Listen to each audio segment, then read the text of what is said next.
اعوذ باللہ من الشیطان الرجیم بسم اللہ الرحمن الرحیم ولا تتمنوا ما فضل الله به بعضكم على بعض للرجال نصيب مما اكتسبوا وللنساء نصيب مما اكتسبن واسألوا الله من فضله إن الله كان بكل شيء عليما صدق اللہ العظیم۔ اللہ تعالیٰ نے یہاں ارشاد فرمایا وَلَا تَتَمَنَّوْا مَا فَضَّلَ اللَّهُ بِهِ بَعْضَكُمْ عَلَى بَعْضٍ، اس چیز کی تمنا نہ کرو جو اللہ تعالیٰ نے تم میں سے بعض کو بعض پر فضیلت دے رکھی ہے۔ جس چیز کے اندر اللہ تعالیٰ نے بعض کو بعض کے اوپر ایک مرتبے کے لحاظ سے، مقام کے لحاظ سے، مال و دولت کے اعتبار سے یا نیکیوں کے اعتبار سے، کسی بھی طرح جو اللہ تعالیٰ نے ایک فضیلت دی ہے ایک آدمی کو دوسرے آدمی پر، اس پر تمہیں تمنا نہیں کرنی چاہیے۔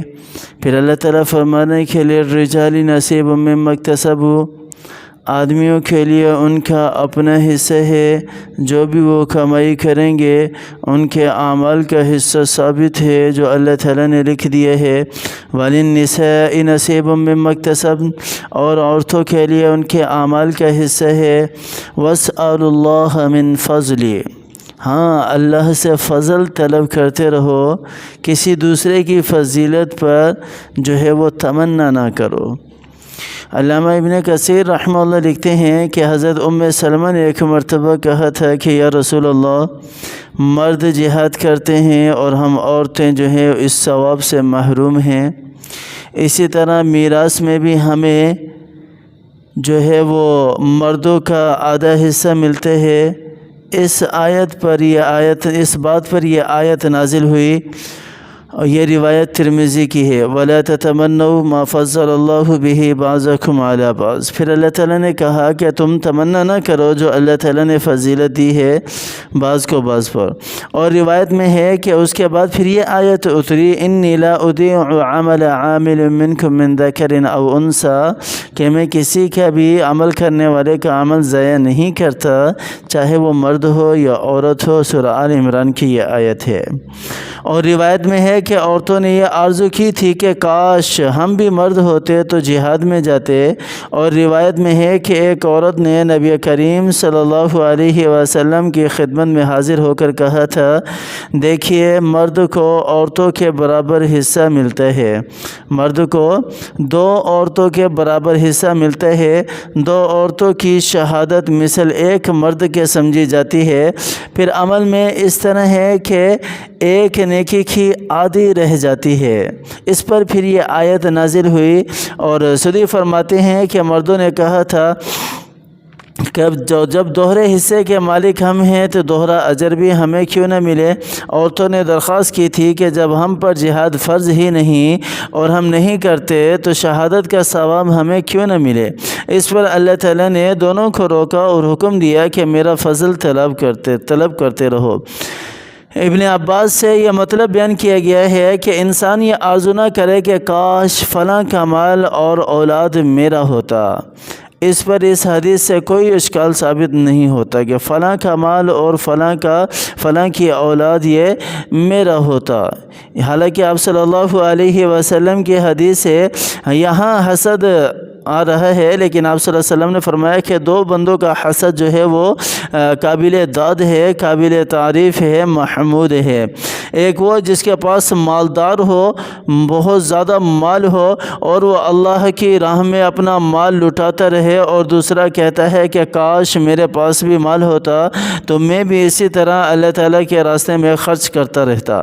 بس یہ دونوں اللہ تعالیٰ کے نزدیک اجر میں برابر ہیں۔ اور وہ جو حدیث کے اندر حسد سے منع کیا گیا ہے وہ ایسا حسد ہے کہ دوسرے کی ملکیت زائل ہونے کی نیت ہو اس کے اندر، کہ دوسرے کا مال ضائع ہو جائے، ختم ہو جائے، میرے پاس آ جائے، اس کے پاس کیوں ہے۔ فور ایگزامپل، مثال کے طور پر ایک آدمی ہے، مالدار ہے، دوسرا اس کے ساتھ پارٹنر کام کر رہا ہے اور حسد بھی کرتا ہے اس کے ساتھ کہ اس کا مال میرے پاس آ جائے، اس کے پاس اتنا مال کیوں ہے۔ یہ حسد غلط ہے۔ ہاں ایسا حسد حسد کہ کسی کو دیکھ رہا ہے کہ مالدار ہے، اللہ کے راستے میں بہت خرچ کر رہا ہے، اور بے بہا خرچ کرنے والے ہیں بھائی، اللہ کے راستے میں خرچ کرنے والے اب بھی ہیں اور بہت زیادہ ہیں، کمی نہیں ہے، بہت زیادہ ہیں اللہ تعالیٰ کے راستے میں خرچ کرنے والے بھائی، اللہ انہیں جزائے خیر دے۔ ہاں، ایسے شخص کو دیکھ کر اگر اس کے دل کے اندر یہ تمنا ہوتی ہے کہ کاش میرے پاس بھی اتنا مال ہوتا اور میں جو ہے وہ اللہ کے راستے میں خرچ کرتا ہے اسی طرح جس طرح یہ بندہ اللہ کے راستے میں خرچ کر رہا ہے، تو یہ حسد کیا ہے؟ محمود ہے، اللہ کو پسند ہے، اللہ کو پسند ہے۔ ہاں، اگر نیت صحیح نہیں ہے تو پھر یہ اس کے اندر شر ہے، پھر خیر نہیں ہے، یہ اللہ تعالیٰ کو پسند نہیں ہے۔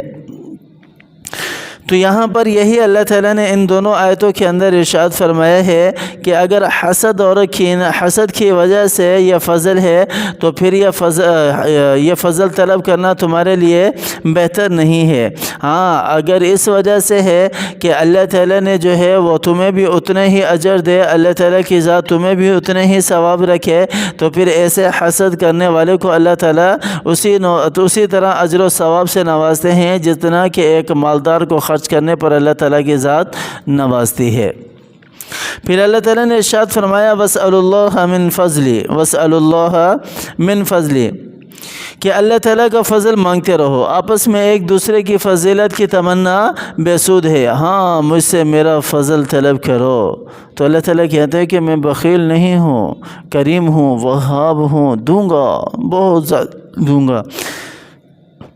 اللہ تعالیٰ نے ارشاد فرمایا قرآن پاک کے اندر وَإِذَا سَأَلَكَ عِبَادِي عَنِّي فَإِنِّي قَرِيبٌ أُجِيبُ دَعْوَةَ الدَّاعِ إِذَا دَعَانِ۔ جب میرا بندہ مجھ سے مانگتے ہیں نا، جب میرا بندہ میرے سامنے لب کھولتے ہیں، جب میرا بندہ میرے سامنے مانگتا ہے، ہاتھ پھیراتے ہیں، تو اللہ تعالیٰ کی ذات فرما رہی ہے کہ اجیب دعوت الداعی اذا دعان۔ یہ دعا کو قبول کرنا تو بعد میں ہے، اس سے پہلے میرے اللہ نے فرمایا کہ فإنی قریب، میں اس کے بالکل قریب آ جاتا ہوں۔ بالکل اللہ تعالیٰ کی ذات کہہ رہی ہے کہ میں اس کے بالکل قریب آ جاتا ہوں۔ پھر وہ جو کچھ بھی بولتا ہے، جو کچھ بھی مانگتا ہے، اللہ تعالیٰ سے سوال کرتا ہے، اللہ تعالیٰ فرماتے ہیں کہ پھر میں اس کو دیتا رہتا ہوں۔ جناب رسول اللہ صلی اللہ علیہ وسلم فرماتے ہیں کہ لوگو اللہ تعالیٰ سے اس کا فضل طلب کرو۔ اللہ تعالیٰ سے مانگنا اللہ تعالیٰ کو بہت پسند ہے، بہت پسند ہے۔ یاد رکھو، سب سے اعلیٰ عبادت کشادگی اور وسعت رحمت کا انتظار ہے۔ کشادگی اور وسعت، نا امید نہیں ہونا، وسعت رحمت کا انتظار کرنا اور اس کی امید رکھنا ہے، اس کی امید رکھنا ہے۔ سب سے اعلیٰ عبادت آپ صلی اللہ علیہ وسلم نے اس کو کہا ہے، اور ہمارے ہاں مسلمان بہت جلدی نا امید اور مایوس ہو جاتے ہیں، ایسا نہیں کرنا چاہیے۔ اور روایت میں ہے ایسی امید رکھنے والے اللہ کو بہت بھاتے ہیں۔ اللہ علیم ہے، اسے غیب معلوم ہے کہ کس کو دینا ہے اور کس کو غریب رکھنا ہے۔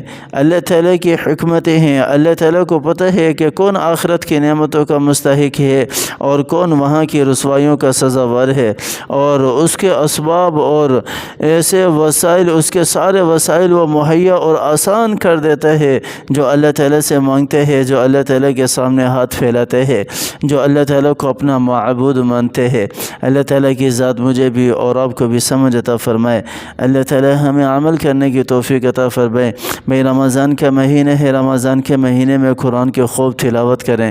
میں رمضان کا مہینہ ہے، اس میں خوب اللہ کی عبادت کریں، نوافل پڑھیں، مساجد کا رخ ہو، قرآن کا رخ ہو، صدقہ و خیرات خوب اللہ کے راستے میں دیے جا رہے ہوں۔ جتنے بھی نیک اعمال ہیں ان کے اندر بڑھ چڑھ کر حصہ لیا جائے، کیونکہ اللہ تعالیٰ اس مہینے میں ثواب کئی گنا بڑھا دیتے ہیں۔ اللہ تعالیٰ کی ذات مجھے بھی اور آپ کو بھی سمجھ عطا فرمائے۔